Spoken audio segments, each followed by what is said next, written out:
David Guardia Moreno. Por favor, los que no han podido contestar la lista pueden escribir en el chat.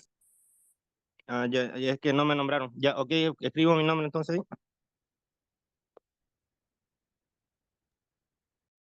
Buenas, jóvenes, ¿cómo están? Buenas noches, espero que estén bien. Bueno, vamos a dar inicio con lo que viene a ser la materia administración pública.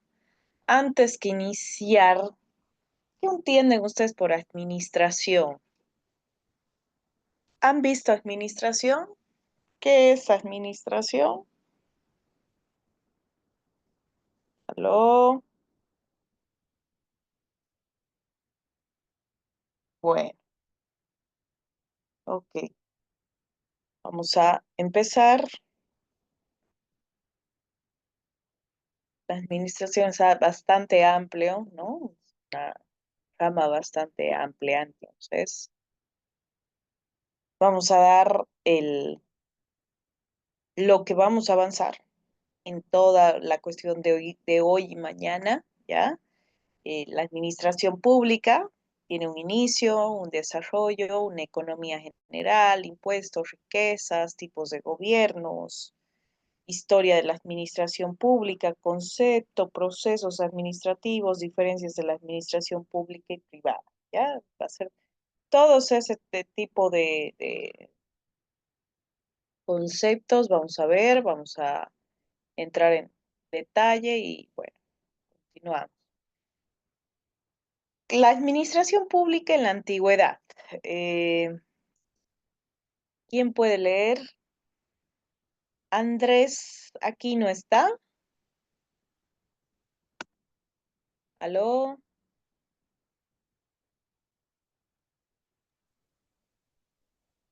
Andrés, ¿puede leer, por favor?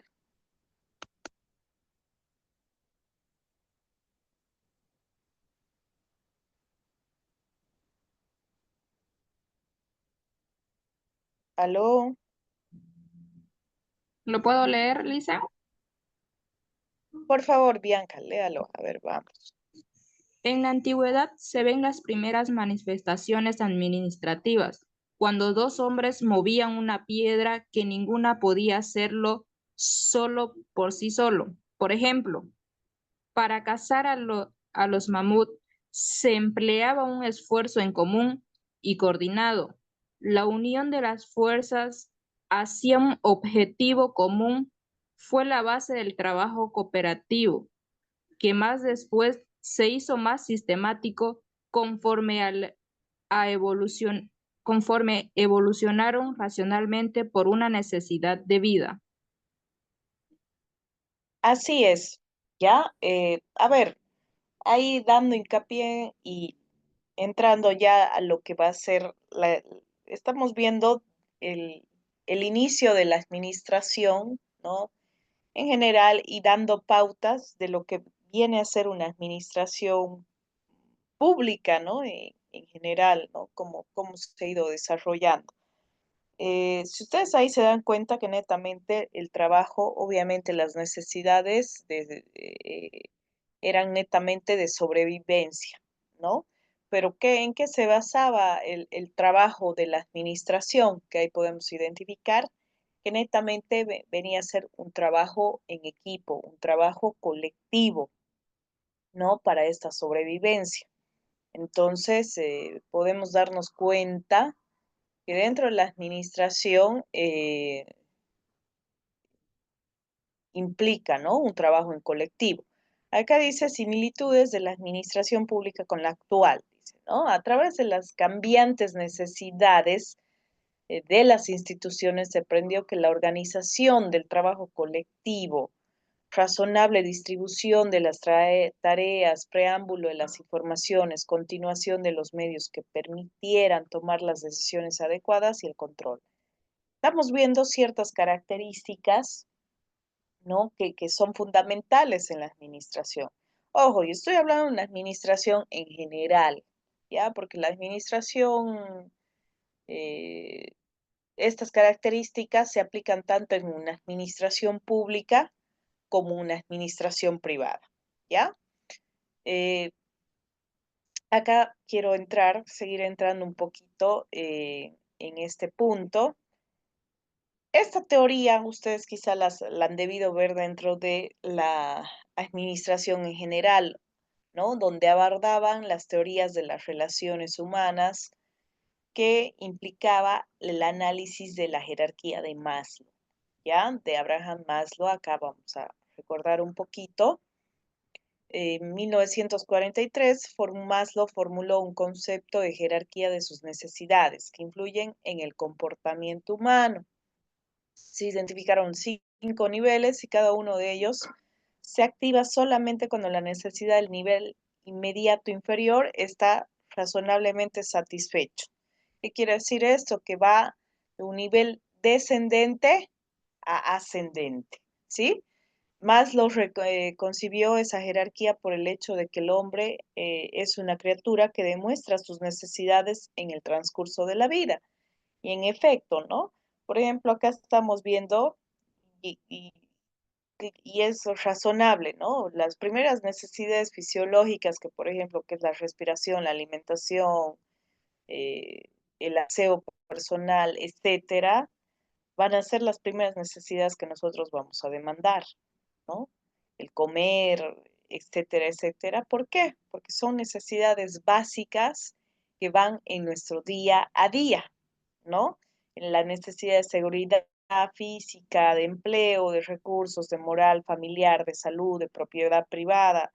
Ahí abordamos otro tipo de necesidades a medida que vamos escalando ciertas necesidades y satisfaciendo las primeras necesidades de afiliación, el de formar parte de un vínculo en general, de un grupo, ¿no? Porque el ser humano es una persona colectiva, le gusta familiarizarse, formar parte de una fraternidad, formar una familia, ¿me dejo entender? ¿No? Entonces, son necesidades generales que todos los seres humanos tenemos en común, ¿no? La fisiológica, la de seguridad y la de afiliación. Ya la de reconocimiento y autorrealización puede ser que sea muy diferente en cada persona, en cada individuo, ¿no? La autorrealización puede ser, no sé, una autorrealización de una persona quizá puede ser el hecho de haber durado quizá 20 años en su trabajo, ¿no? Y haber salido impecable y haberle hecho un reconocimiento, ¿no? Esa puede ser un autorreconocimiento, una confianza, un nivel de status quo, por así decirlo.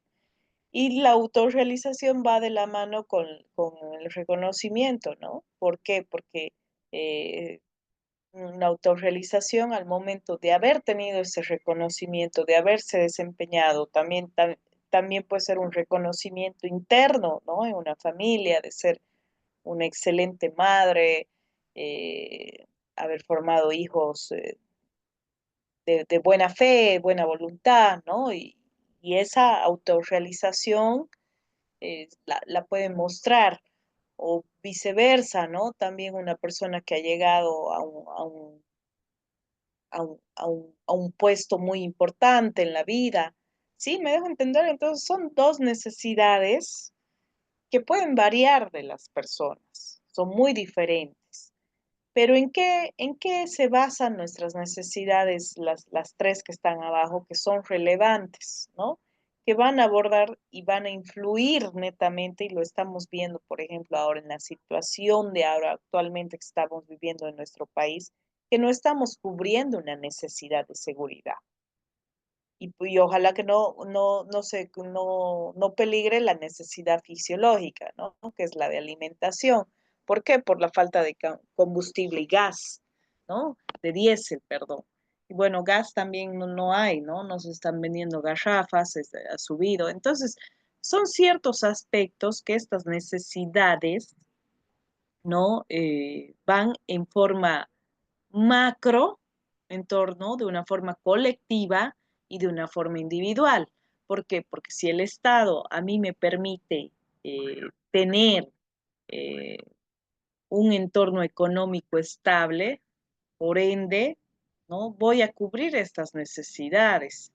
¿Sí? ¿Me dejo entender? Entonces, ahí nos estamos dando cuenta, ¿no? Que somos seres colectivos, colectivos en cuestión de desarrollar ciertas necesidades, pero a la vez también seres individuales que van a cubrir ya a medida que vamos satisfaciendo ciertas necesidades básicas con las necesidades mucho más personales, ¿no? Mucho más aspiracionales, se puede decir.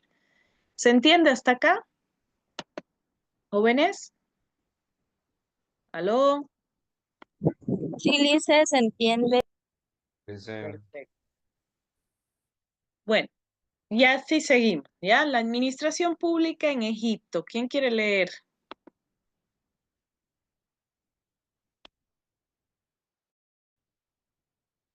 Lisette Carrillo, ¿está? ¿Aló? Hola, Lice, buenas noches. ¿Puede leer, por favor, Lisette? Está bien, Lice. Es considerada una de las más avanzadas de la antigüedad. Desarrollaron una administración centralizada como consecuencia de su propia economía y sistemas de organización, control y planificación.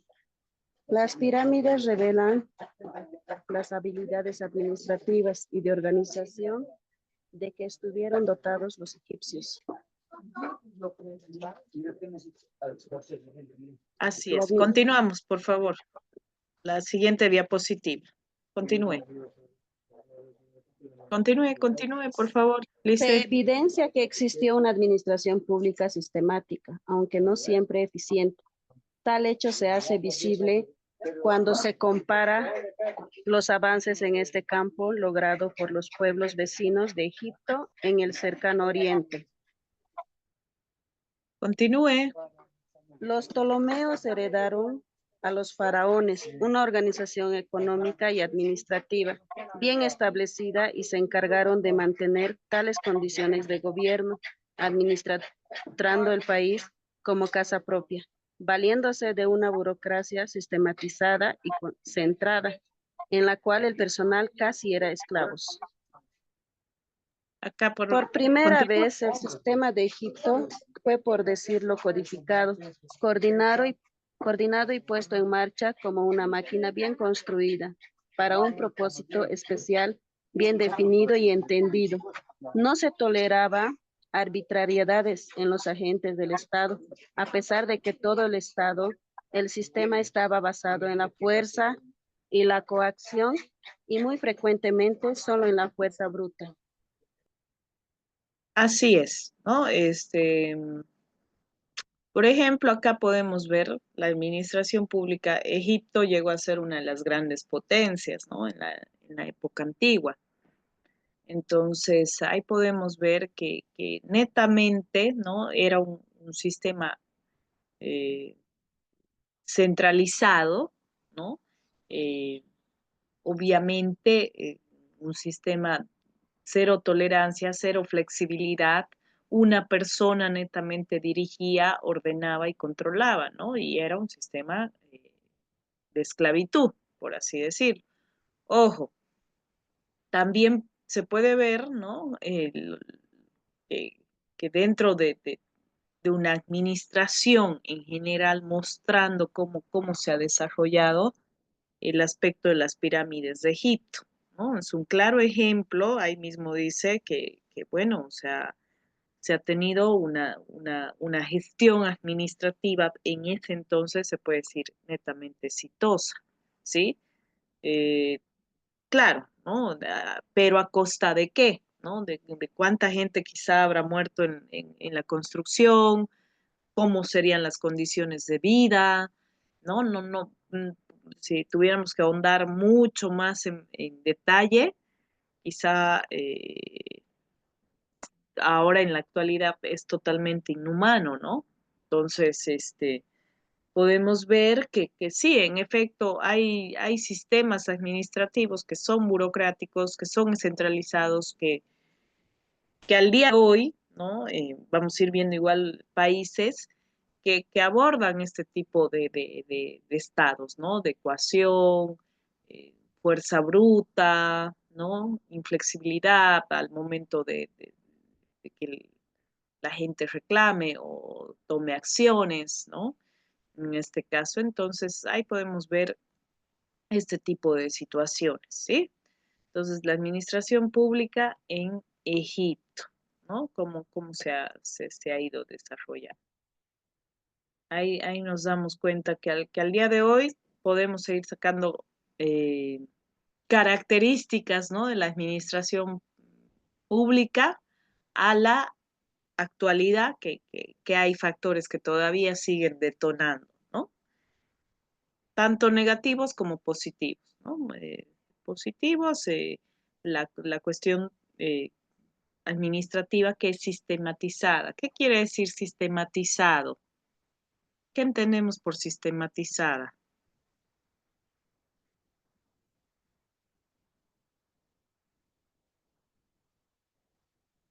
Organizada, estructurada, que aborda procesos, ¿no? Y al día de hoy, por ejemplo, administraciones, tanto más que todo las administraciones privadas, ¿no? Abordan ciertos procesos, ¿no? Ciertas estructuras para tomar acciones. También la administración pública, ¿no?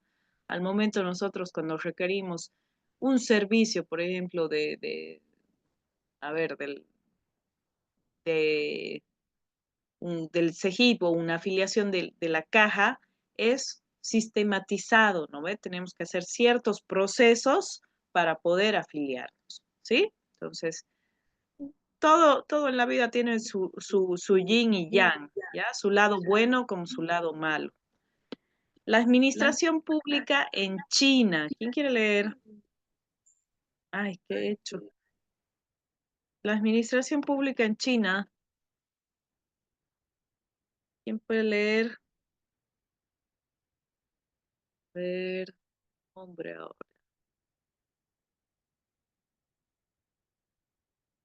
Sebastián Pedraza, ¿está? Sí, Vamos, Sebastián, lea, por favor. el pensamiento administrativo está sintetizado en la filosofía de Confucio, quien tomó como ejercicio la función pública, llegando hasta primer ministro después de un largo periodo dedicado a la enseñanza. La administración pública se regía bajo reglas. Los gobernantes y dirigentes de gobierno deben conocer ampliamente las condiciones del país o de su pueblo. El gobernante debiera captar siempre el justo medio. El espíritu público es esencial para llevar con propiedad la rienda del gobierno sin favoritismo ni partidarismo. Ya. A ver, Confucio, ¿ya? La administración pública en China, ahí dice Confucio, ¿no? Y estos son, por ejemplo, Confucio fue el mayor contribuyente, por así decirlo, en qué características debería tener la administración pública, ¿ya? Entonces, ¿qué implica, no? Ahí dice, ¿no? Ciertas características que obviamente es lógico, ¿no? Para que una persona gobierne un estado o un pueblo, tiene que conocer a su pueblo, ¿no? Entonces, es bien incongruente y es bien inverosímil, pero sí hay casos que, por ejemplo, se dan, ¿no? Que hay gente que ni siquiera conoce su pueblo, su país o su departamento y termina saliendo alcalde o presidente. Existen esos casos, ¿no? Eh, de ahí el gobernador, ahí dice, ¿no? Debiera captar justo el espíritu público. ¿Qué quiere decir esto? Que tiene que ser una persona eh, que identifique, ¿no? Y eso creo que va a ser lo más complejo, y es lo más complejo, espíritu de servicio, ¿no? Espíritu de servicio, espíritu altruista, son ciertas habilidades blandas, ya, por así decirlo, que una persona de administración, que ejerza la administración pública, tiene que tenerlas. Y obviamente él resalta que no tiene que entrar ni el favoritismo ni el partidarismo, ¿no? Que forma parte, ustedes saben, del nepotismo, ¿no? Que lamentablemente se da al momento de cuando uno entra en un gobierno o hace campaña, por así decirlo, eh, ya hay apadrinamientos de cargos, ¿no? Entonces es muy común, ¿no? Al menos en nuestro país, eso. Continúe, por favor, Sebastián. El gobierno debe promover el bienestar económico del pueblo. La conducta apropiada en la administración pública es mantenerse ocupado en ella. Debe tenerse ocupado en seleccionar funcionarios honrados, desinteresados y capaces. Continúe. Condena el favoritismo. Estábamos a... Sí, sí, perdón. Está bien. Ya. Condena el favoritismo, el partidismo. El administrado debe mantenerse ocupado, considerado que el arte del gobierno es mantener los asuntos de gobierno en la mente, sin debilidad, y poner en práctica los principios con absoluta consistencia, sin desviaciones. La institución de un gobierno benevolente basaba en la virtud, en Li, código chino de la propiedad, significa una reorganización política completa. Para Confucio, enfocar un problema era buscar las más amplias diferencias de opiniones, haciendo el más cuidadoso de los hechos, a la luz de un espíritu de imparcialidad y de no egoísmo, y entonces resolverlo con moderación, prácticamente, lógicamente y de acuerdo con las mejores reglas de la época.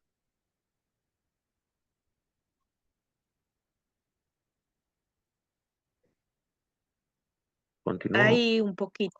Sí, espérame un ratito. Ahí, bueno, ahí como estamos viendo, ¿no? Eh, claramente, ¿cuál es la finalidad para Confucio? Promover el bienestar económico en general del pueblo. ¿Qué quiere decir? En cuestión de colectividad. Eh, de ahí las habilidades blandas, ¿no? Que resalta el ser honrado, desinteresado y capaz, ¿no? Bueno, así como nosotros, por ejemplo, cuando contratamos en la administración privada personas que tengan ciertas habilidades blandas y duras para poder ejercer un cargo laboral, también se debería abordar dentro de una administración pública, ¿no? Y ojo, que es más complejo, ¿no? Porque el aspecto de habilidades blandas que aborden ciertas características bueno, o sea, eh, llega a ser más complejo, ¿no? Continuamos.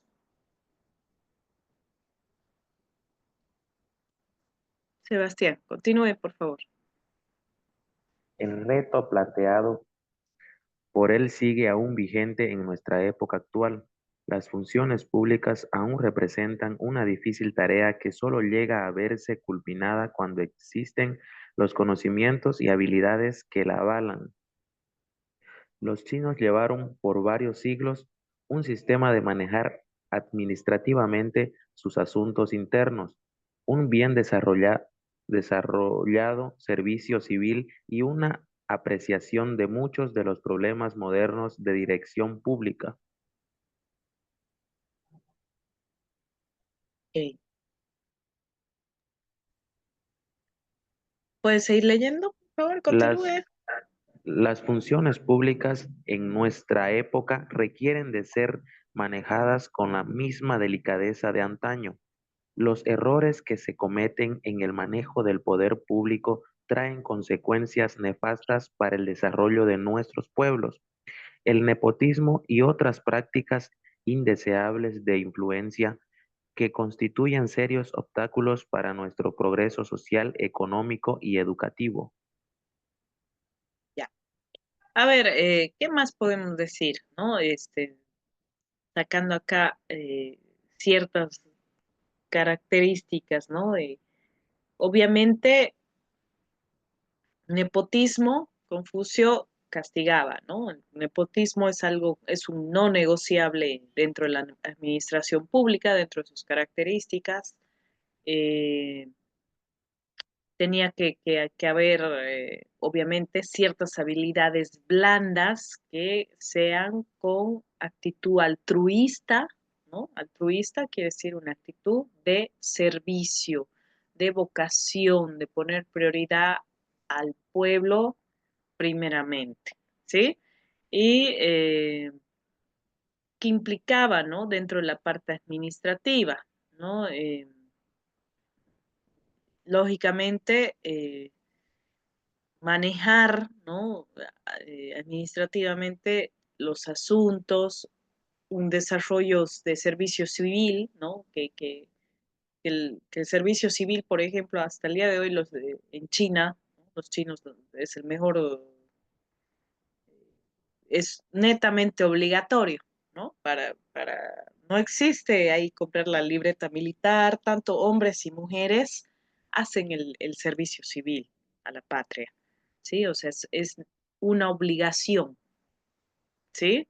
No, no existe eso de comprar libreta o que las mujeres no aplican, ambos, ambos géneros, y es obligatorio, es un deber al pueblo. Eh, de ahí, a ver, ¿qué más podemos decir? ¿No? Y obviamente ahí destaca, y lo castiga el nepotismo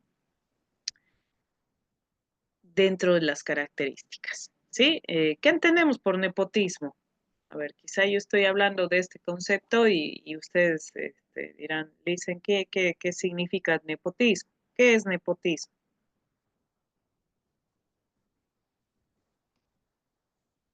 Jóvenes. ¿Ah? ¿Qué significa nepotismo? ¿Aló?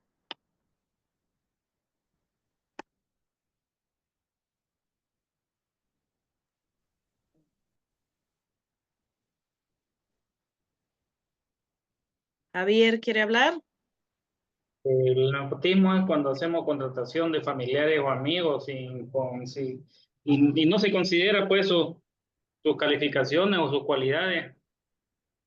También podemos promocionar o si uno es administrador o jefe o algún funcionario, hacemos la promoción o los promovemos a los familiares, a los amigos, a un puesto y le damos puestos de responsabilidades o cargos más altos. Así es, ¿no? Bien, bien, Javier. Es la utilización de un cargo para designar a familiares o amigos en determinados empleos o concederles otro tipo de favores al margen del principio de mérito y capacidad, ¿no? ¿Qué quiere decir esto? Entonces, para Confucio, obviamente por eso va relacionado el aspecto de las habilidades blandas y duras, ¿no? Una persona tiene que tener, para ocupar un cargo en una administración pública, tiene que tener el perfil profesional que cumpla con ese cargo, ¿no? Y en efecto, creo que no solamente pasa en nuestro país, lamentablemente, hay cargos jerárquicos o cargos que no tienen nada que ver, ¿no? La persona que lo desempeña, ¿no? O sea, el perfil profesional es totalmente diferente, las habilidades blandas son totalmente diferentes, que no pueden desempeñar el cargo como corresponde. Entonces, obviamente las consecuencias al momento de escoger una persona que no tiene la capacidad profesional que no tiene las habilidades blandas necesarias para poder manejar un, un, un lugar administrativo, ¿no? Estamos viendo claramente la situación, por ejemplo, ahí podemos poner un ejemplo, YPFB, ¿no? O sea, directamente el gerente, ¿qué ha hecho?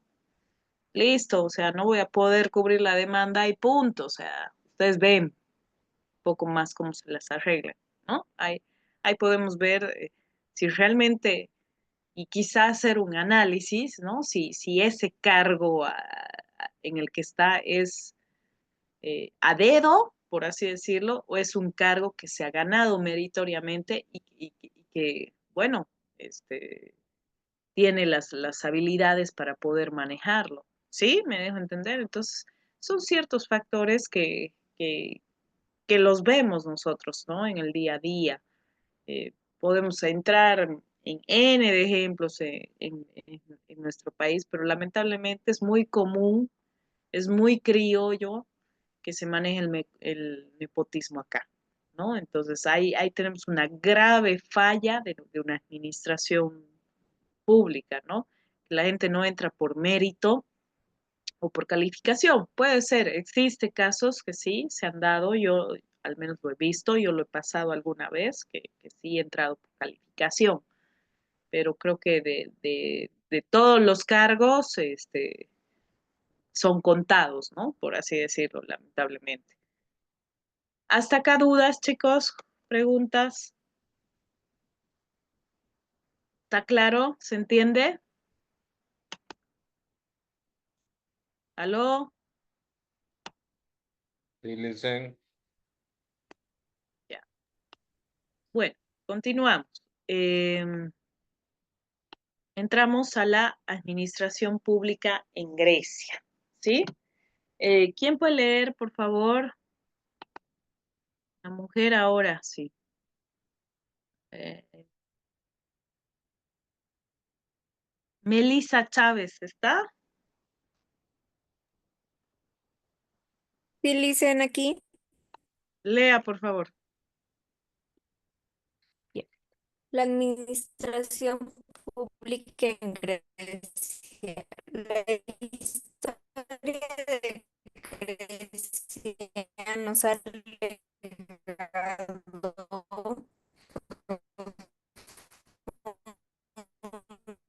las lecciones de democracia y cultura. En cuanto a su administración pública se refiere, se puede Creo que está mal su internet, ¿no? Bueno, a ver, se puede afirmar que tuvo 4 tipos de gobiernos, ¿no? La monarquía, la aristocracia, la tiranía y la democracia. ¿Qué es la monarquía? ¿Sigue al día de hoy vigente? ¿Aló? La monarquía. En Inglaterra, creo, y el primer ministro, y en España, que hay rey. Sí, la Holanda. monarquía sigue en Mónaco, por ejemplo, ¿no? Organización del Estado en la que la jefatura y representación suprema son ejercidos por una persona de título de rey o reina. Sí, tenemos todavía algunos estados, por así decirlo, de monarquía. ¿Qué quiere decir aristocracia? ¿Mm? ¿Qué quiere decir aristocracia? En el mundo clásico forma parte de gobierno según el cual el poder político es el ejercicio de los mejores. En ciertas épocas, este ejercicio del poder político es una clase privilegiada, ¿sí? Entonces, eh,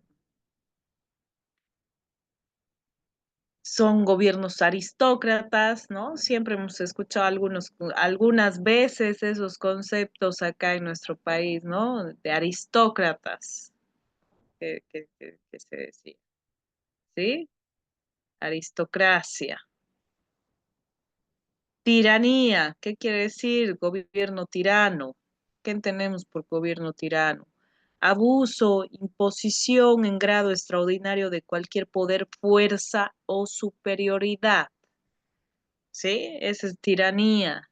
¿Y qué significa? Estoy dando estos conceptos porque a veces uno habla de estos conceptos y no tiene idea lo que significa. ¿Sí? Democracia. ¿Qué entendemos por democracia? Por un sistema político en el cual la soberanía reside en el pueblo, que la ejerce directamente o por medio de representantes que escogemos. Esos eran los cuatro gobiernos, ¿no?, que ha impuesto Grecia. ¿Se entiende hasta acá? Ojo, puede ser pregunta de examen también, ¿no? Ya les estoy dando ciertas pautas. ¿Quién puede leer acá?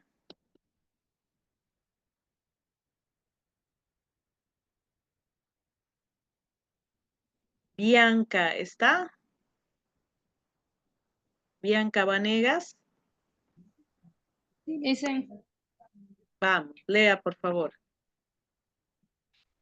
el clásico diálogo entre Sócrates y Nicomedes se ha convertido en material de lectura en los programas de administración pública de algunas universidades de Latinoamérica. Por ello consideramos de interés reproducirlo. Sí es. Ahora ya les vamos a ver por qué. A ver. Lea, por favor.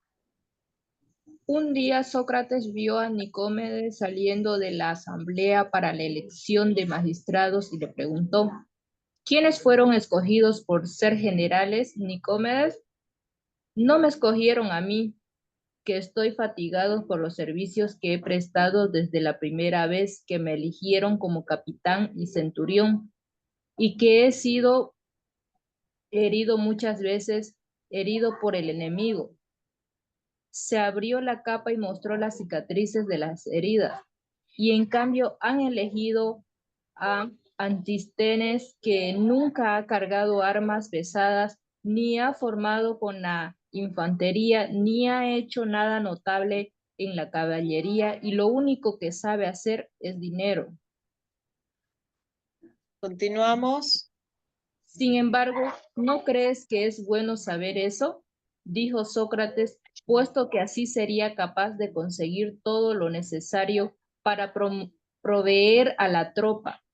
Pero los mercaderes, replicó Nicomedes, podrían ser hábiles para juntar dinero, y eso no quiere decir que sean hábiles para conducir un ejército.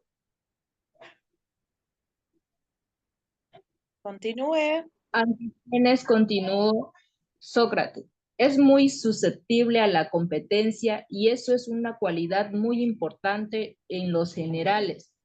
¿Sabías que siempre que se le ha designado jefe de coro ha obtenido éxito completo y mejor que otros en los coros que ha dirigido?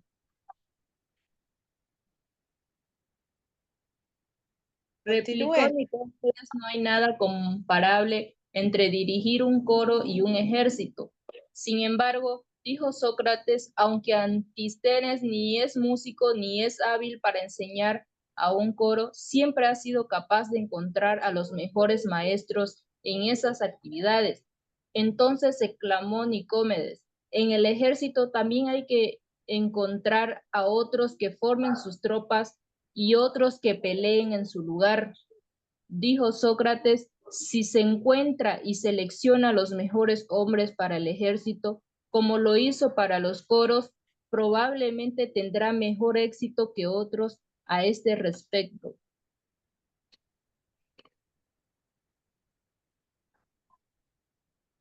Continúe. Quiero decir entonces, Sócrates, replicó Nicomedes, que está en la capacidad del mismo hombre dirigir bien un coro y dirigir bien un ejército. Lo que yo digo, contestó Sócrates, es que en cualquier cosa que un hombre presida, será un buen presidente. si sabe qué cosa es lo que necesita y se las arregla para obtenerla, ya sea que dirija un coro, una familia, una ciudad o un ejército.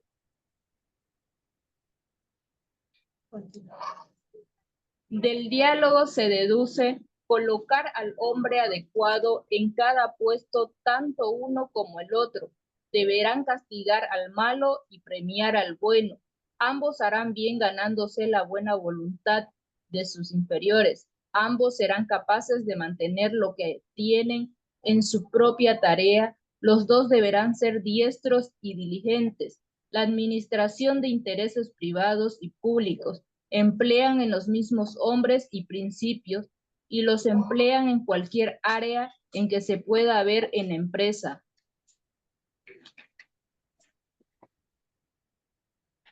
A ver, ¿qué dicen de acá, chicos? Es un poco contradictorio, ¿no? Bueno, ahí aborda un poquito Confucio, ¿no? Por así decirlo, de una forma muy diferente a Sócrates, ¿no? Sócrates, eh, aborda, obviamente, una persona que se basa netamente en el liderazgo, ¿no? En las habilidades blandas de poder, quizá ahí complementan, ¿no? De poder decir, bueno, esta persona no tiene experiencia en esto, pero sí tiene un liderazgo y sí sabe manejar, ha tenido éxito en esto, ¿no? Ha desarrollado estas habilidades, ha conducido exactamente bien y por ende démosle el chance de poder manejar este coro, ¿no? A un ejército. Puede ser, ahí entra eh, en muchas opiniones, ¿no? Se pueden diferir y eso yo también quisiera saber de ustedes, qué piensan, ¿no?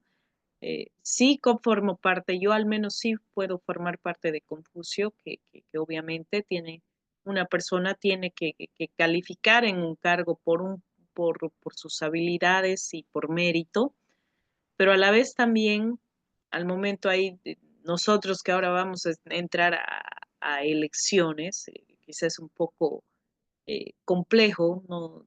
Tocar el tema, porque obviamente cada persona tiene una opinión diferente, ¿no? Acorde a sus valores y va a apoyar a una persona que vaya afín, ¿no?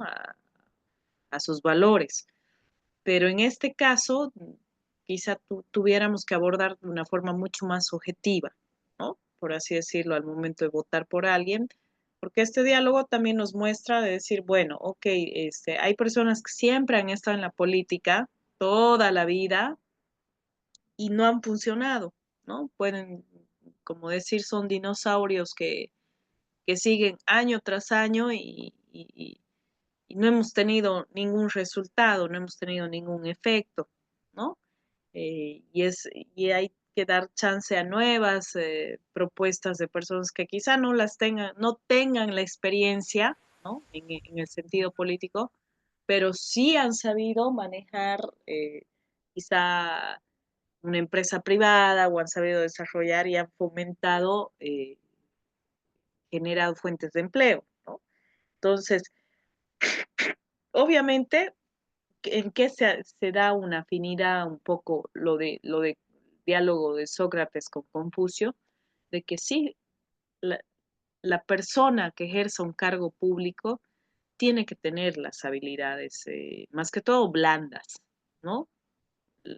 Relevantes, ¿no? Liderazgo, como les digo, honestidad, altruismo, eh, capacidad, o sea, son ciertas habilidades que al momento igual cuando nosotros entramos a un puesto laboral, nos hacen el análisis, ¿no? O nosotros mismos nos hacemos un autoanálisis de cuáles son nuestras habilidades blandas y a qué tipo de cargos nosotros podemos ejercer fácilmente que nos generen cierta productividad en una empresa. Lo mismo va a abordar al momento de una persona cuando ejerza un cargo público o una administración pública, ¿no? Ahí mismo nosotros tenemos que analizar si calificar, por así decirlo, porque como escogemos a nuestros representantes, tenemos que analizar esto, ¿no? Cumple con las habilidades blandas, tiene esa actitud de liderazgo que pueda representar a mi país y mejorar mi calidad de vida, mejorar la calidad en colectividad con el departamento. ¿Ustedes qué dicen? ¿Qué opinan? ¿Aló? Hola.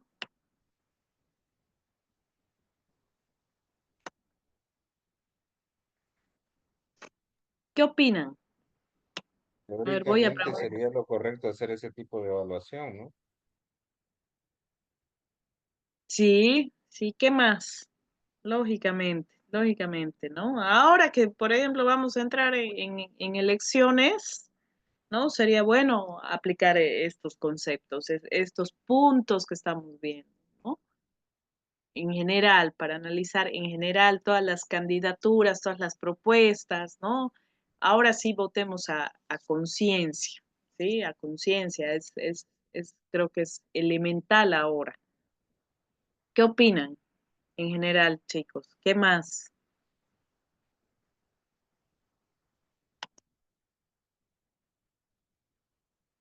¿Nadie? ¿Qué opinan del diálogo de Sócrates? ¿Cuál más les pareció más? ¿Lo de Confucio o la teoría de Sócrates? ¿Lo?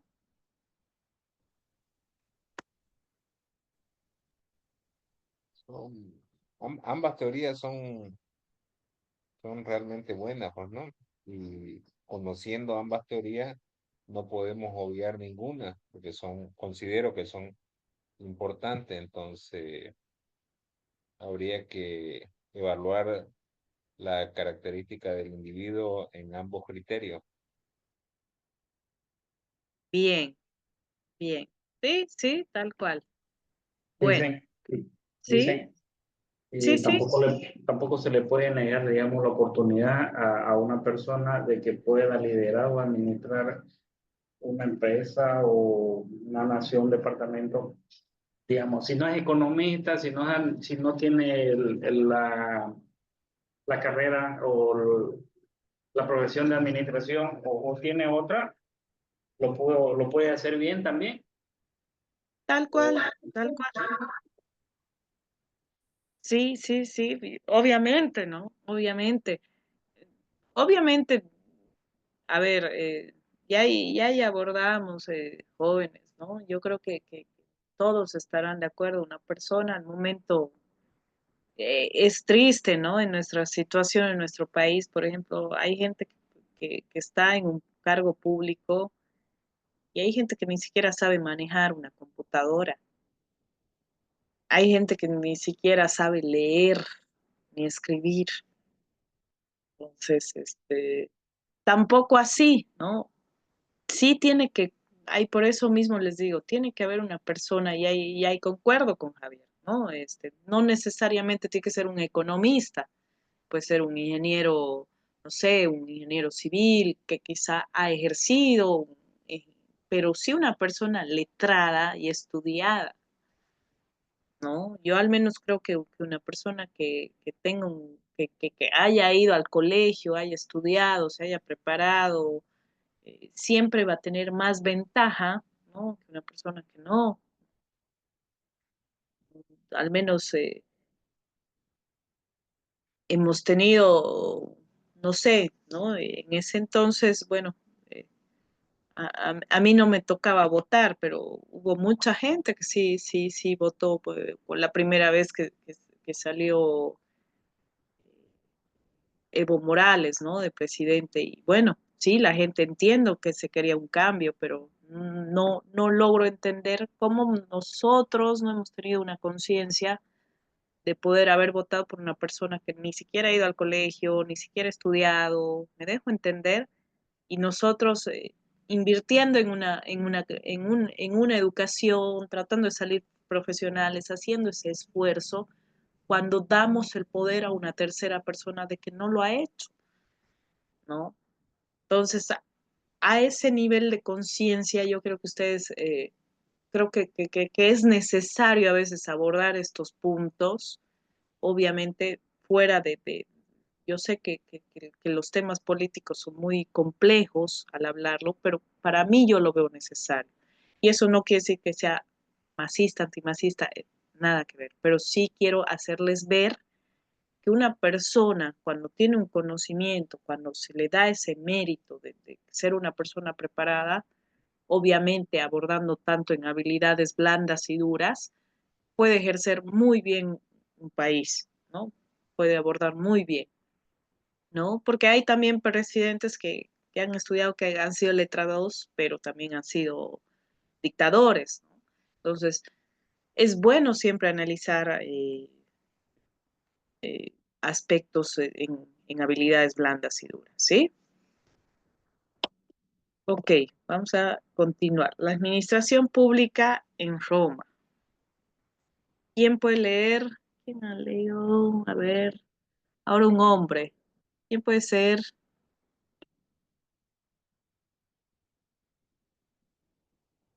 Javier, ¿puede leer?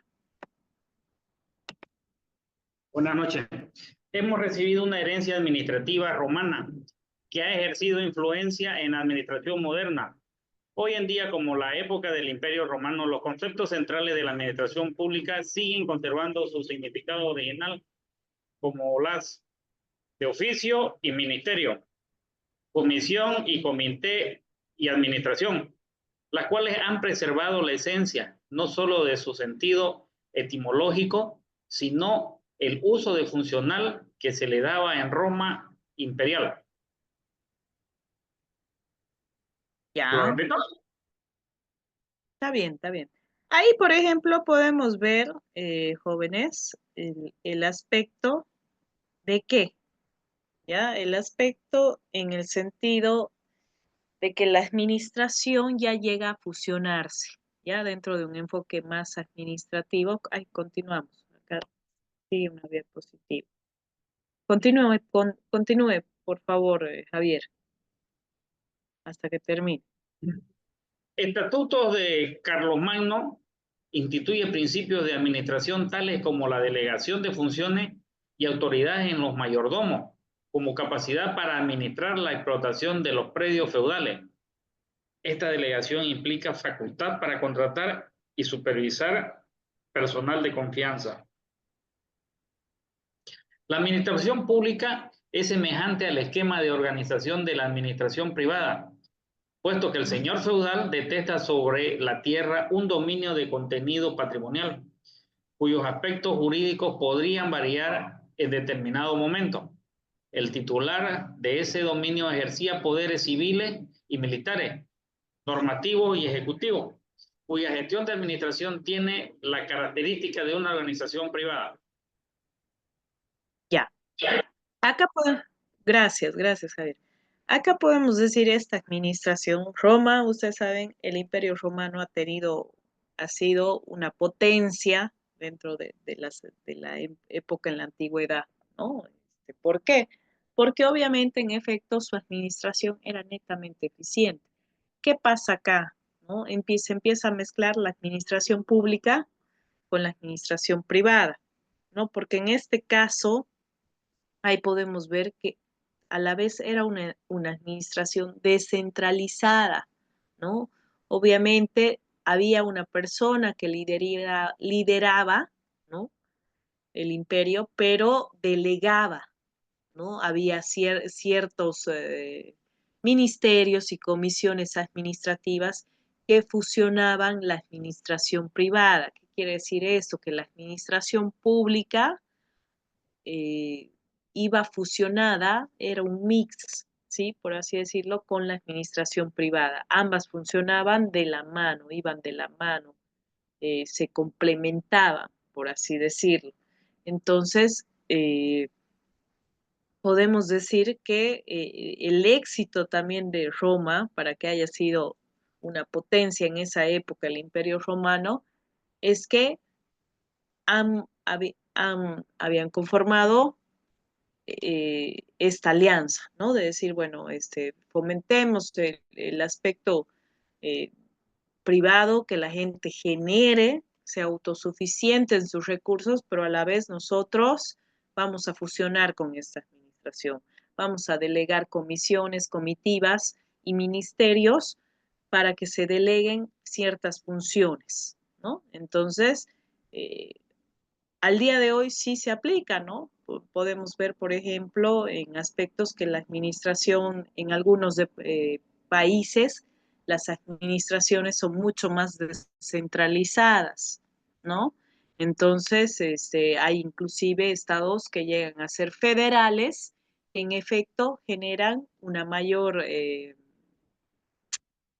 productividad, ¿no? Una mayor autonomía para países y que llegan a ser mucho más desarrollados que nosotros. Entonces, esta administración se la aplica actualmente eh, eh, en nuestra actualidad, ¿no? Lo vemos, lo vamos a ir viendo más allá, no se preocupen, pero quiero que vean cómo repercute, ¿no? En cierta etapa este tipo de administraciones. ¿Se entiende hasta acá? ¿Aló? Estamos entendidos. Dicen una consulta o una sugerencia, digamos, si en caso la así administración, podríamos decir las autonomías y acá, si las aplicaran, Eh, no sé si se aplica, ¿no? En un 100%. Creo que sí en algunos aspectos se han descentralizado, ¿no? Nosotros mismos podemos ver, yo me acuerdo que en los años 90, al momento, cuando era la gestión del SEDUCA, para sacar un título bachiller se viajaba hasta La Paz, ¿no? Para poder sacarlo. Ahora tranquilamente, les estoy hablando de una parte de gestión administrativa, ¿no? Ahora, obviamente, tienen que pasar por La Paz, tienen que enviarlo a La Paz, pero ya implica un proceso menos, ¿no? De, de, de hacerlo, ¿no? De tener que viajar, hacer la propia gestión, y ahora hay un proceso más sistematizado, ¿no? Y debe haber varios procesos administrativos públicos que siguen centralizados obviamente en La Paz, pero que ya nos evitamos el proceso de ir y viajar y hacer todo ese protocolo, ¿no? También el aspecto de la gestión comprar una propiedad, un terreno, sacarlo a nuestro nombre, ¿no? Son procesos que ya están sistematizados, pero en sí autonomía, eh, lamentablemente no sé si la tenemos, ¿no? En un 100%. ¿Ustedes qué creen? ¿No? si fuéramos autónomos o los departamentos fueran autónomos, Santa Cruz sería ya una potencia. Claro, la idea, el federalismo, o sea, Argentina, Brasil, Chile, ¿no? Estados Unidos, México son estados federales, ¿no? Son estados que prácticamente cada departamento administra sus recursos, obviamente sigue un estatuto en base al gobierno, pero ya netamente su administración es mucho más descentralizada. Habría que estudiar si realmente acá en nuestro país sí se aplica eh, o sí puede generar un buen efecto el federalismo, ¿no? Habría que ver.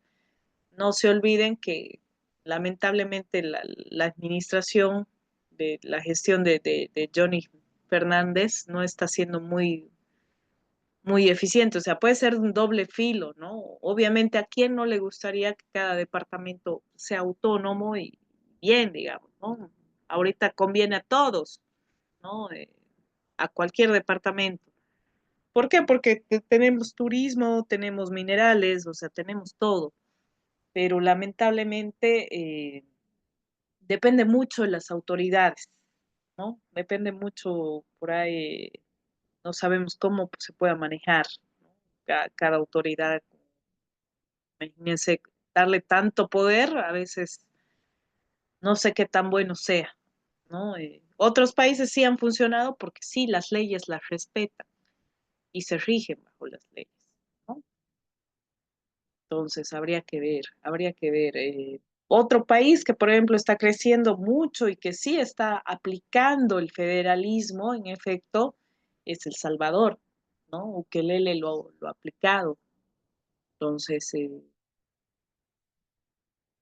habría que analizar. Sí, yo la verdad soy partidaria, pero el problema es la parte de leyes, ¿no? Cómo se establezcan ciertas leyes para que esto funcione y también sea transparente, ¿no? Esa sería la idea, pero es complejo, ¿no? En nuestro país porque años hemos vivido en centralización y es la pelea, pues, ¿no? Que nuestra situación, nuestra coyuntura política no es muy positiva, por así decirlo, ¿sí? Vamos a ir viendo igual, no se preocupe. La administración pública en la Edad Media. ¿Quién puede leer?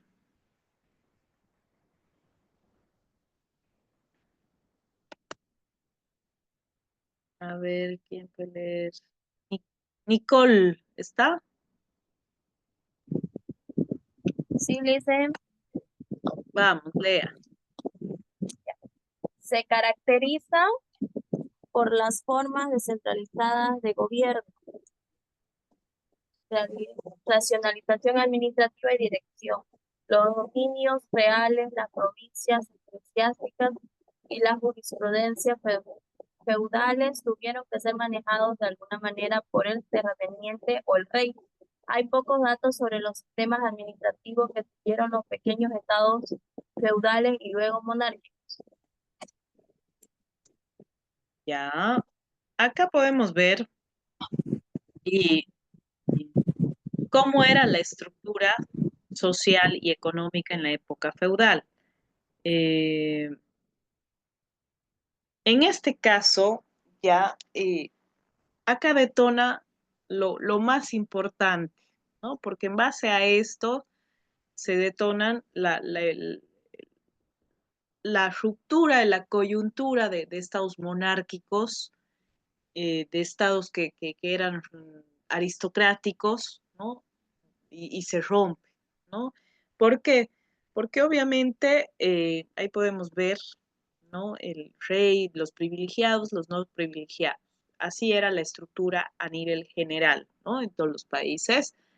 Eh, duqueses, marqueses, condes, eran los privilegiados, formaba parte del monasterio, ¿no? Que eran los obispos, las iglesias, en efecto, y ahí nos muestra en cómo se basaba la estructura de trabajo y la estructura en general, ¿no? No sé si han visto, por ejemplo, esta película María Antonieta, ¿ya? La recomiendo, véanla, porque ahí detona el aspecto de coyuntura social y política y se detona también los tres poderes del Estado, ¿no? Nosotros tenemos en Bolivia ahorita 4 poderes, pero en base a la coyuntura que se detona, ¿no? De que, bueno, Luis XV ya no podía gobernar, ya era insostenible porque no había alimentos, no había lo que era necesario en la canasta familiar, se detona la revolución industrial, la revolución francesa, ¿no?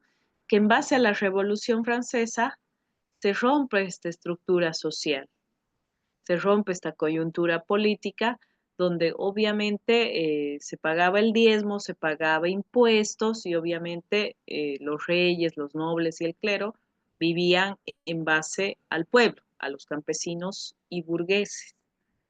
Entonces,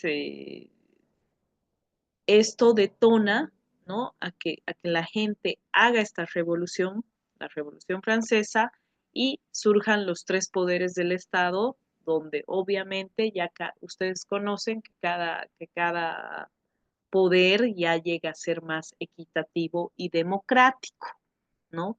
No lo escoge ya un rey, no se escoge en base a dedo, ¿no? Sino que nace esta situación. ¿Sí? Vamos a ver, voy a complementar ahorita para que vean en qué se basa la Revolución Francesa y se den cuenta cuán importante son, ¿no?, los poderes del Estado. Ahí continuamos, por favor. ¿Puede terminar de leer?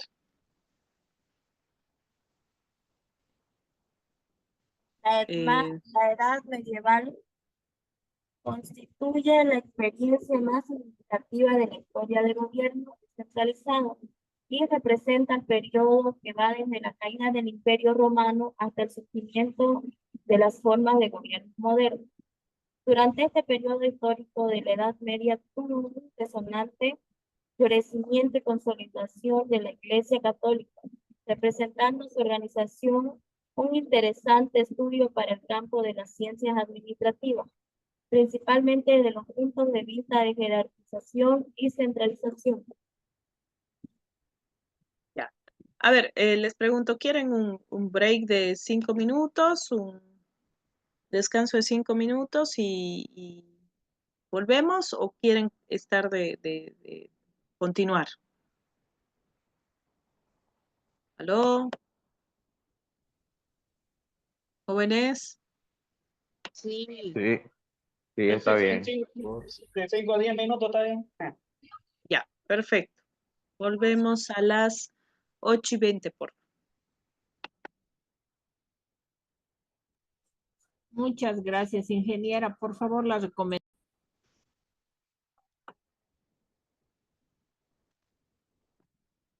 Me notifican, por favor, si pueden oír. Sí, se le escucha. Presente, Licey.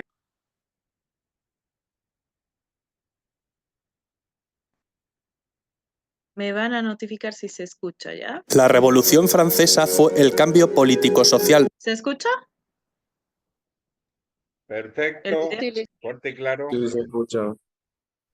Bueno, vamos a ver este video complementando y cerrando el tema 1, ¿ya?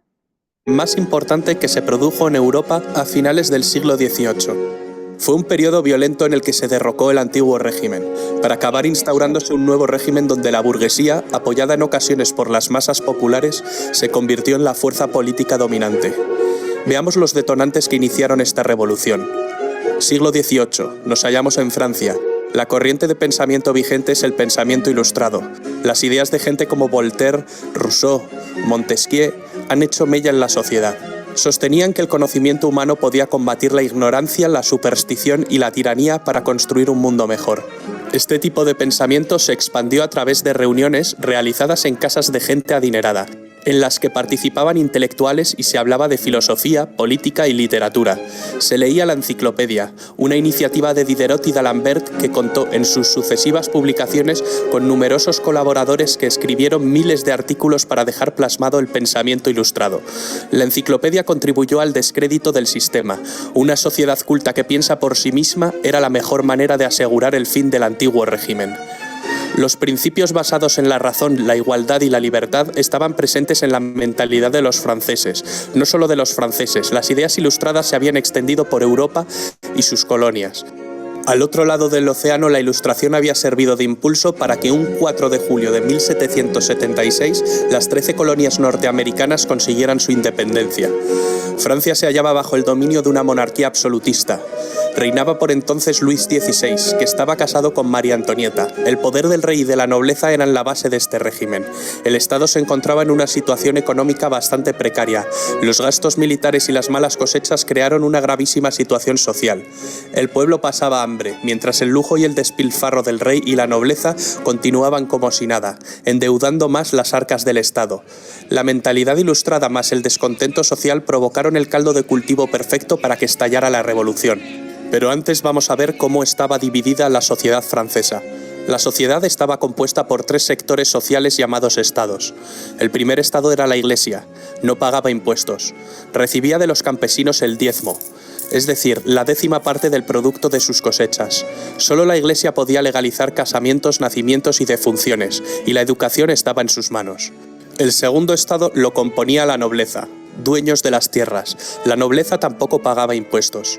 Los campesinos les pagaban un tributo y solo podían venderles sus cosechas a ellos. Era una casta encerrada en sí misma. El primer estado y el segundo estado, es decir, el clero y la nobleza, sumaban un 3% de la población. El tercer estado comprendía el 97% de la población restante y su composición era muy variada.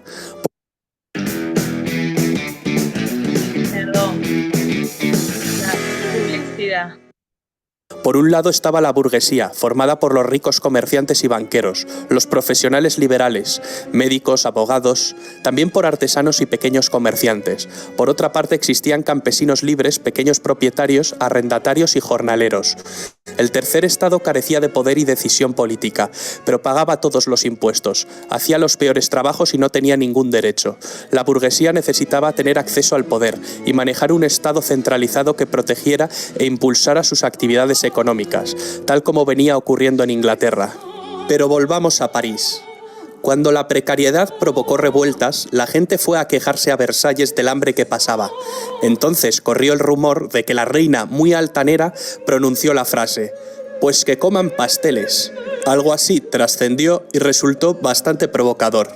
Para levantar el grave déficit presupuestario, el rey tuvo que declarar al Estado en bancarrota y convocar en 1788 los Estados Generales, un parlamento medieval que se había convocado por última vez 174 años antes.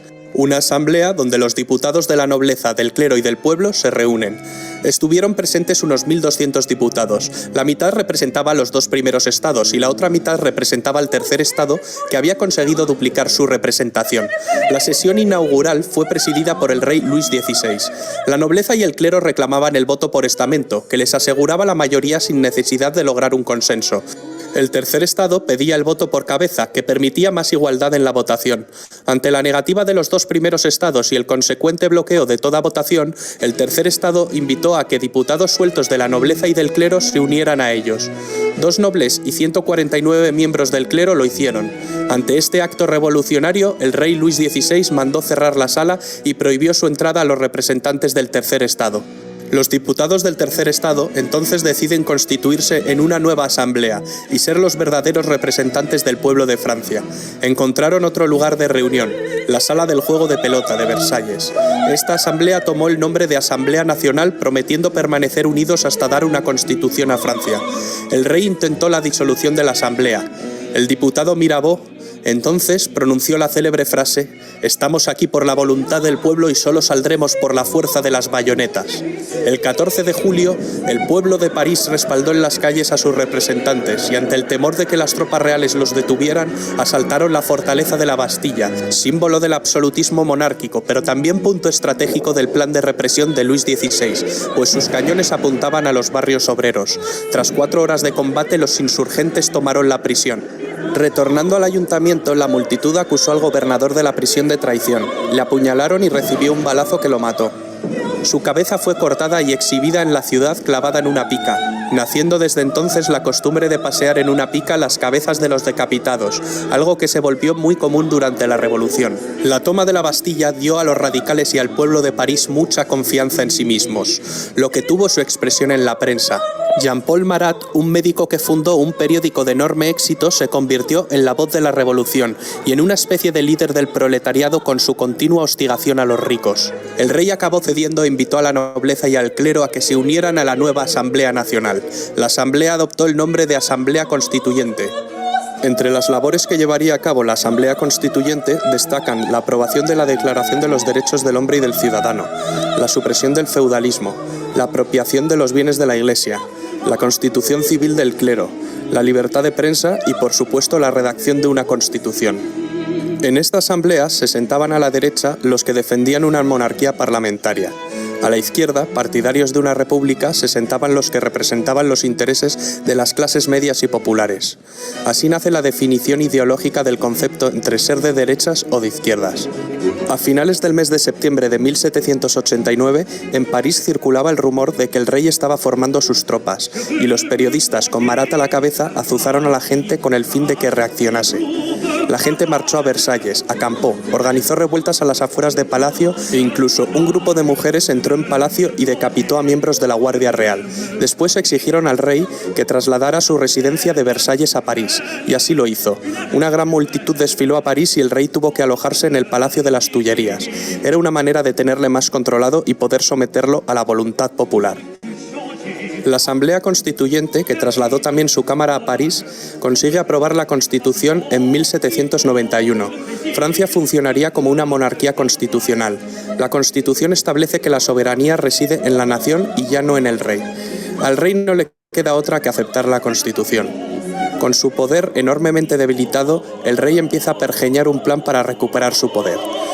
Sabe que solo puede hacer esto con la ayuda de un ejército extranjero. Su plan es escapar de las Tullerías para alcanzar la frontera más cercana. El rey y la reina se disfrazan de criados y escapan durante la noche. Cuando están a punto de alcanzar la frontera con Austria, su plan fracasa. Les descubren y les apresan. En este momento, el doctor Guillotin había propuesto un sofisticado método de decapitación que presenta a la Asamblea. El periodista Marat, entusiasmado con este artefacto, apoda al aparato guillotina. Acabará teniendo un papel muy importante. Con los reyes presos y por miedo a un ataque inminente, la Asamblea se anticipa y declara la guerra a Austria, el país de la familia de María Antonieta. Pronto Prusia se une a Austria. El 10 de agosto de 1792, las masas asaltaron el Palacio de las Tullerías y la Asamblea Legislativa suspendió las funciones constitucionales al rey. La Asamblea acabó convocando elecciones con el objetivo de configurar por sufragio universal un nuevo parlamento que recibiría el nombre de Convención Nacional. Aumentaba la tensión política y social en Francia, que además se encontraba en guerra e iba cediendo territorios ante sus enemigos. El nuevo parlamento elegido, compuesto fundamentalmente por los jacobinos con Robespierre a la cabeza y los girondinos de corte más moderado, deciden abolir la monarquía y proclamar la república. Abren un juicio al rey por traición que finalmente es condenado a muerte. Muere ejecutado en la guillotina. La reina María Antonieta acabaría corriendo la misma suerte y sería ejecutada más adelante. La revolución se había radicalizado. Durante este periodo se produjo el ajuste de cuentas entre los jacobinos radicales y los girondinos moderados. El sanguinario Marat arremete en su periódico contra los moderados y publica listas de supuestos traidores a la revolución. Esto acabaría con Marat asesinado, mientras se daba un baño en su casa.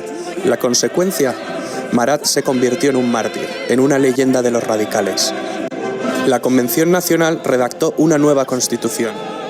Creó también un nuevo calendario, según el cual el año 1792 se convertiría en el año 1 de su nueva era. Cambiaron los nombres de los meses, floreal, brumario, germinal. Se quitó la semana con el fin de suprimir las connotaciones religiosas del domingo y cada mes se dividiría en 3 periodos de 10 días. Los grandes oradores Robespierre y Danton son las figuras revolucionarias que cobraron más protagonismo en este momento. El poder legislativo de la nueva república estuvo a cargo de la Convención, mientras que el poder ejecutivo recayó sobre un órgano de nueva creación, el Comité de Salvación Pública, con el fin de salvaguardar la república. Este órgano cayó bajo el mando del jacobino Robespierre. Los jacobinos desataron lo que se denominó el Reinado del Terror, entre 1793 y 1794, una especie de dictadura jacobina. ¿Qué tal si obtienes tus tarifas de embarque calculadas en 30 segundos? ¿Qué tal si usas Quick Quotes? Perdón. El experimento republicano francés acabó evolucionando en un régimen terrorista. Entre 10.000 y 40.000 personas fueron guillotinadas ante acusaciones de actividades contrarrevolucionarias. Los inclementes responsables del terror sirvieron mal a los ideales que decían defender. Sacerdotes y miembros de la nobleza fueron guillotinados. Mientras tanto, en la guerra en la frontera, un joven general está comenzando a ganar algunas batallas para la República Francesa. Se llama Napoleón Bonaparte, pero en el interior una rebelión que llegó a convertirse en una verdadera guerra civil Enfrentó a los partidarios de la Revolución Francesa y a los contrarrevolucionarios. Se denominó la Guerra de la Vendée.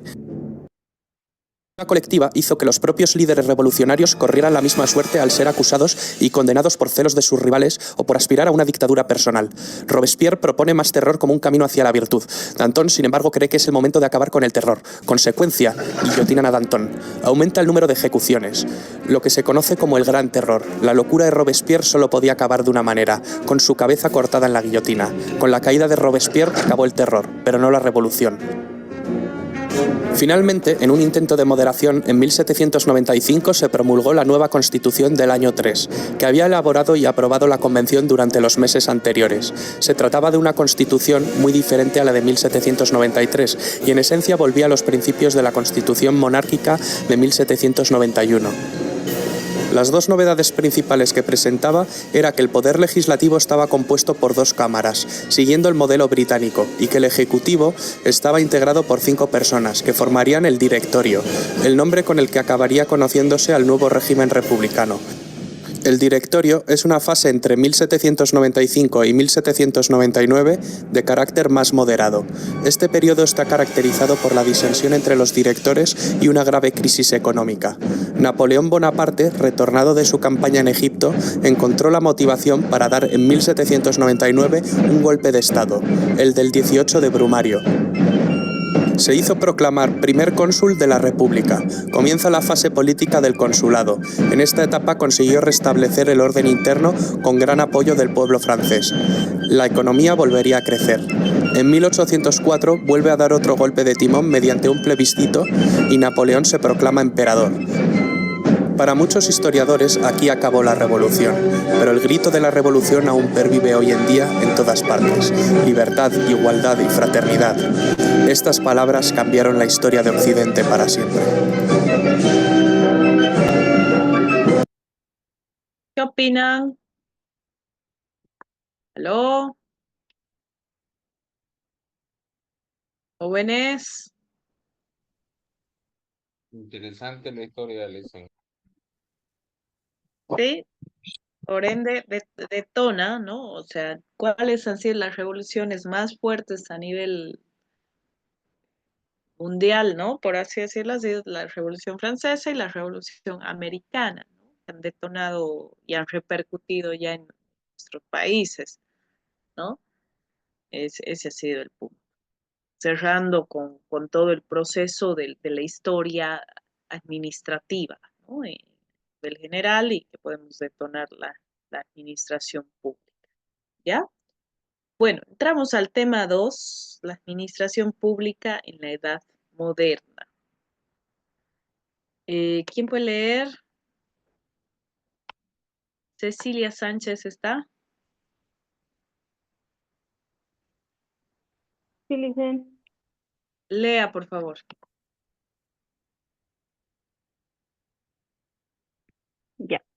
Los pioneros en el estudio científico de la administración pública fueron los representantes de la escuela carmelista, profesores, administradores públicos, germanos y austriacos, iniciada desde el año 1550, llegando a su máximo esplendor en el siglo XVIII. Esta etapa coincide en el régimen centralizado y paternalista de Federico Guillermo I de Prusia, en 1713 a 1740, y María Teresa de Austria. Así es, ¿no? El del detonante Continúe, por favor.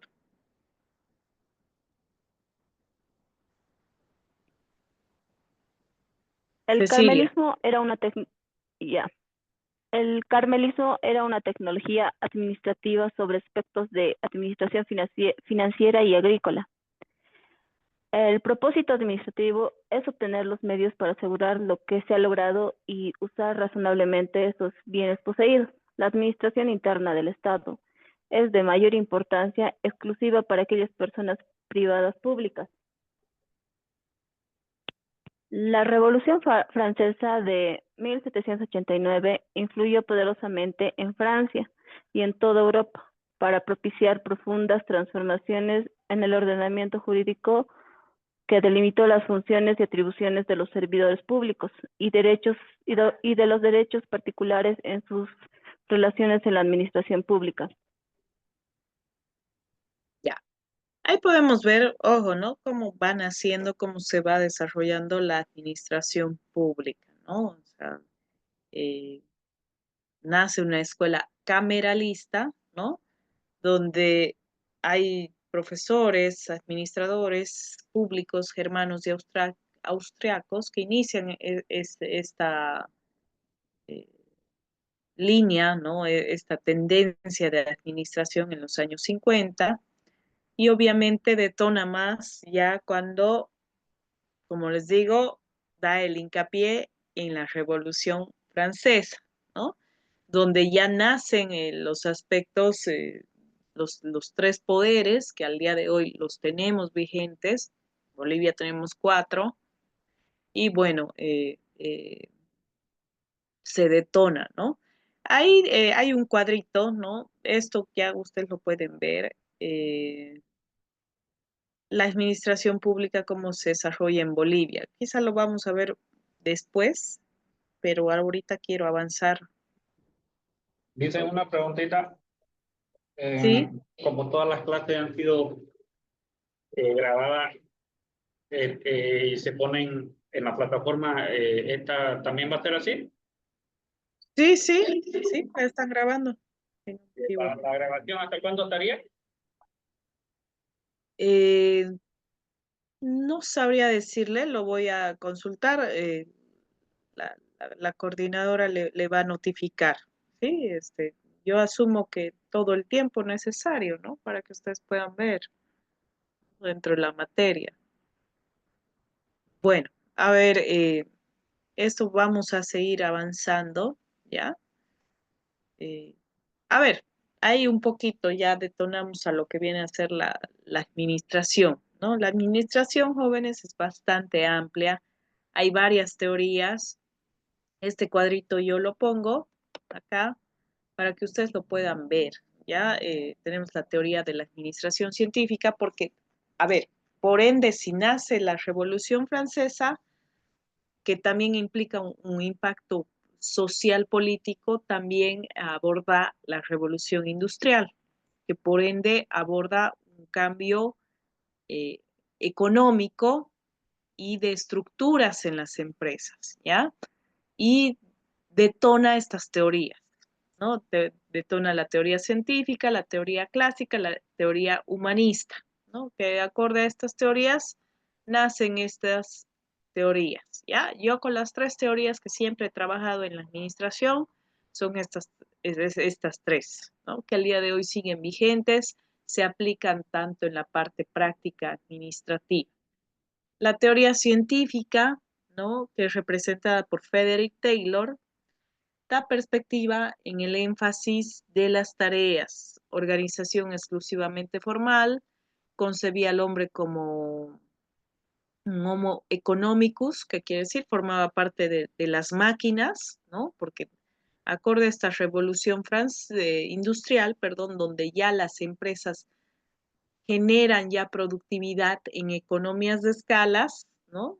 Por la explotación del carbón, nacen estas empresas pioneras donde empiezan a producir y por ende se toma en cuenta a las personas como parte de la maquinaria, ¿sí? Entre sus aportes, los 4 principios que se basaban era la planeación, la preparación, el control y la ejecución, ¿sí?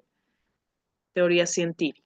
Al día de hoy aplicamos la teoría científica, por supuesto. Nosotros al momento, tanto en una administración privada y pública, nosotros tenemos al momento de entrar un manual de reglamentos, ¿no? Un manual de funciones que tenemos que basarnos en base al cargo jerárquico que nosotros estemos. Dentro de la teoría clásica, que la representa Henry Fayol, es una perspectiva estructuralista. ¿Sí? ¿Qué quiere decir esto? Una organización exclusivamente formal lo sigue viendo al hombre, al ser humano como una parte sí, de la empresa, pero ya es más considerado, ¿ya? ¿Por qué? Porque vamos a ver los 14 principios donde abordaba la división del trabajo, la autoridad, la disciplina, la unidad de mando, la unidad de dirección, la subordinación del interés individual, el bien común, la remuneración, la centralización, la jerarquía, el orden, la equidad, la estabilidad y la iniciativa. ¿Qué quiere decir esto? ¿No? De ser tan estructurado, porque acá netamente se conformaba en una cuestión donde la persona iba y cumplía sus funciones, que por ende es lógico que se tiene que hacer, pero se basaba netamente en productividad, ¿ya? La teoría científica, ¿no? ¿Qué pasaba? Si esta persona no me generaba productividad y no hacía las funciones al pie de la letra, pues fuera. En cambio, la teoría clásica ya abordamos un aspecto más humano, por así decirlo, ¿no? Obviamente, sin romper los parámetros de la teoría científica, ahí aborda un aspecto más estructurado, ¿no? Una organización jerárquica, donde nosotros al momento también de entrar a una institución, tanto privada o pública, nos empapamos con los organigramas, ¿no ve? Los organigramas basados en estructura, ¿no? En estructura acorde, una estructura jerárquica centralizada, funcional, dependiendo del tipo de empresa que nosotros entremos. Pero siempre hay un organigrama, ¿no ve? Que representa, esto forma la parte de la teoría clásica que va de la mano con la teoría científica. Y por último, que se complementa la teoría humanista. En este caso, la administración pública no lo aplica tanto, ¿no? En un 100%. ¿Por qué? Porque obviamente la finalidad de la gestión administrativa en las empresas privadas se está abordando mucho el tema de las personas, ¿no? Que se generen productividad, que tengan un buen clima laboral, que se sientan a gusto, en fin. Y creo que sería relevante que se detone esto en la administración pública, porque lamentablemente la cultura corporativa en la administración pública es de corrupción, ¿no? Entonces, en este caso sería bueno aplicar esta teoría, ¿no? Creo que cambiaría mucho nuestra forma administrativa, por así decirlo. En estos casos, empresas que tienen éxito y que detonan un mayor porcentaje de productividad, de eficiencia, han aplicado esta teoría. No quiere decir que a las otras teorías las hayan dejado de lado, ¿no? Sino que han sabido abordar y equilibrarlas estas tres teorías para que las empresas funcionen y generen productividad. Un claro ejemplo, tenemos Telecel, Tigo, ¿no? Ustedes pueden ver, por ejemplo, rankings de dónde mejor se trabaja, está Tigo, está CBN, y lógicamente el factor principal para que una empresa funcione es su factor humano, ¿no? Entonces, por ende, pero todo aborda en la gestión administrativa que se sepa fusionar estas tres partes, ¿no? Representante es Elton Mayo, ¿no? La perspectiva es conductista, la organización es exclusivamente informal. ¿Por qué? Porque aborda netamente en personas, concebía al hombre como un ser social, entre sus aportes estudia la organización como un grupo de personas, delegación de plena autoridad, autonomía del trabajador, confianza en las personas, la importancia del contenido del cargo, las recompensas, las sanciones sociales, el nivel de producción, depende de la integración social, ¿sí? Entonces, son ciertos parámetros que lamentablemente dentro de la administración pública, por ejemplo, si abordamos cómo es nuestra cultura corporativa en nuestra empresa.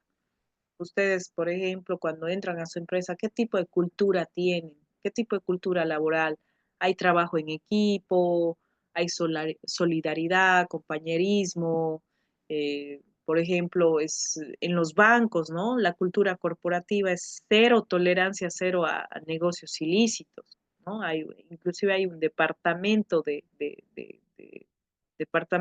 anticorrupción y soborno, ¿no? Los que trabajan en banco deben saber mucho más a profundidad que yo, pero sin embargo, ¿no? Las capacitaciones o las inducciones que se dan dentro de estos ambientes de empresas en general, netamente abordan a programas de capacitación de anticorrupción y sobornos, ¿no?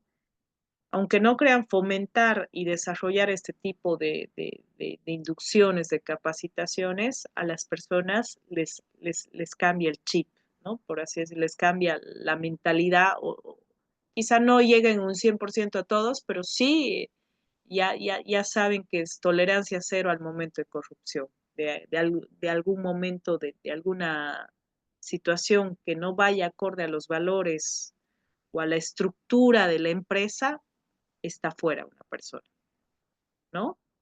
Entonces, quizás sería interesante estas teorías, sí se aplican en la administración pública, ¿no?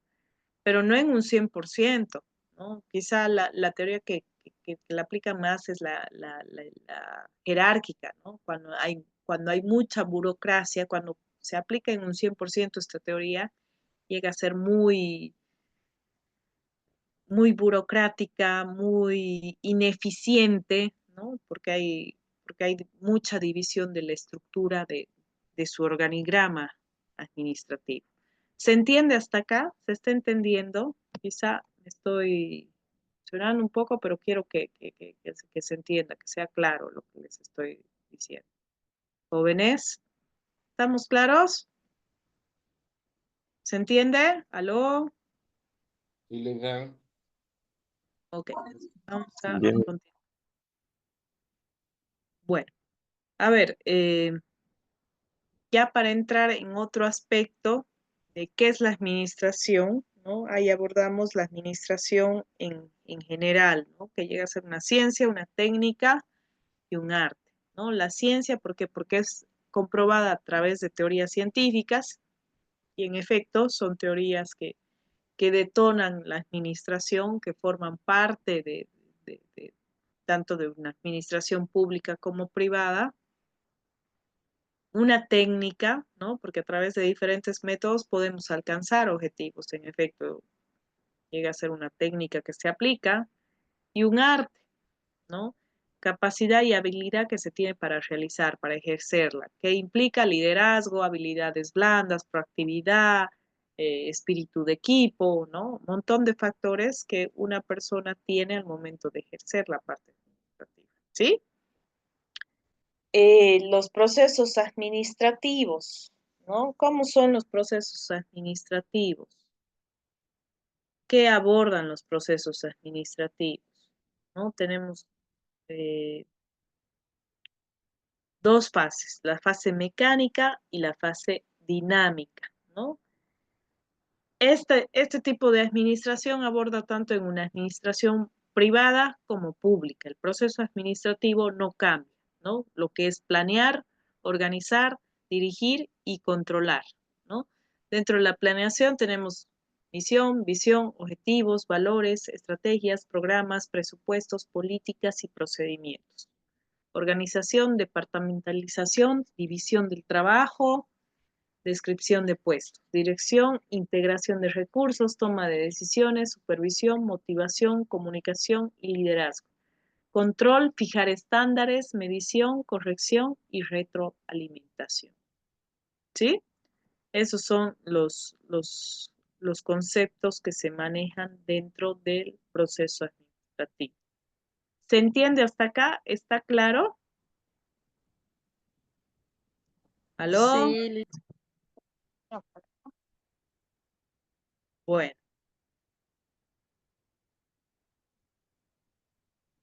¿Algo que quieran decir? ¿Algo que quieran comentar?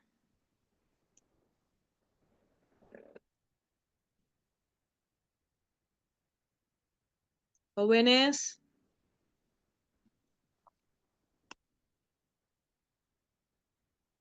¿Aló?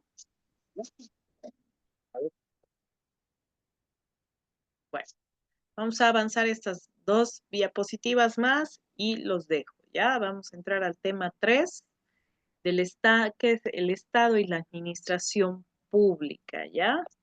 ¿Qué es el Estado? ¿Qué es el Estado? ¿Quién puede leer?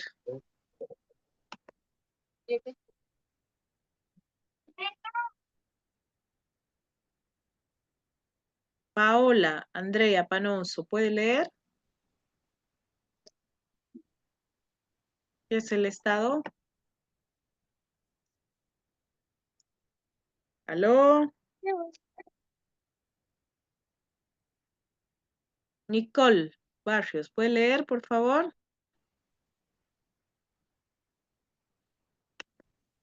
Sí, Lice. Va, lea. ¿Qué es el Estado?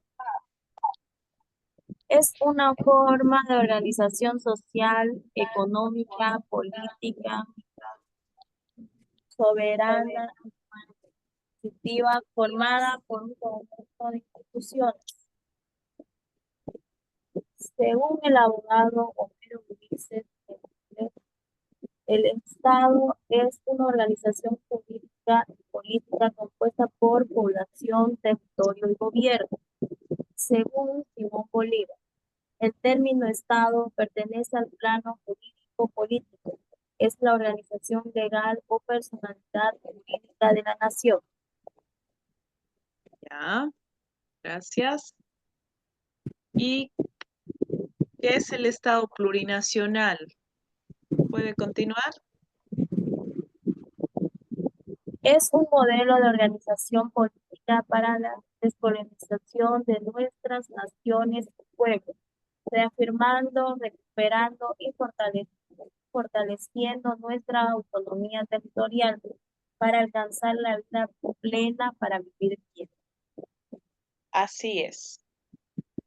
Así es. Ya, a ver, vamos a quedarnos hasta acá. Vamos a quedarnos en estos puntos del Estado. Vamos a ver luego a detalle, ya, vamos a continuar. Pero está claro hasta acá, se entiende, hemos visto todos estos puntos, desde la historia de la administración, cómo ha ido evolucionando, cómo se ha ido desarrollando. Hemos visto la parte de qué es la administración, parte, las teorías clásicas de la administración, el proceso administrativo, y nos hemos quedado hasta qué es el Estado plurinacional. ¿Está claro? ¿Se entiende hasta acá? Perfecto, Licen, gracias. Sí, Lice. Ya, perfecto. Mañana nos vemos, por favor, a las 2 de la tarde. Les encargo que se conecten, ¿ya? Muchas gracias, nos vemos hasta mañana. Lice, María Luisa, gracias. Licen una consultita ahora en el grupo de este curso, que somos 32, se hizo una sugerencia. Yo creo que yo soy uno de los que apoyo.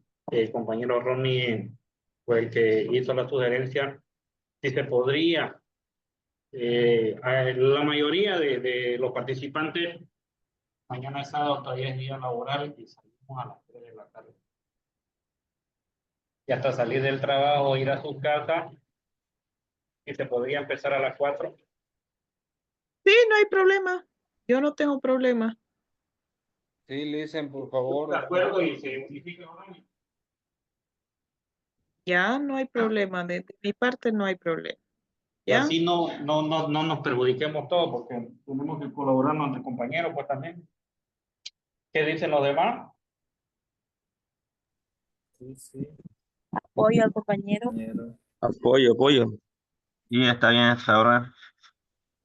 Bueno, Gracias. ya. Bueno, jóvenes, que descansen. Nos vemos mañana a las 4, ¿no? Me han notificado. Gracias. Hasta luego, Gracias, Lice. Licen. Hasta mañana. Gracias. Puede tomar lista. Hasta luego, Lice. Lice. Ingeniera, Hasta luego, siempre es Lice. un honor estar en su A tomar sesión. lista, no se vaya. Buen descanso.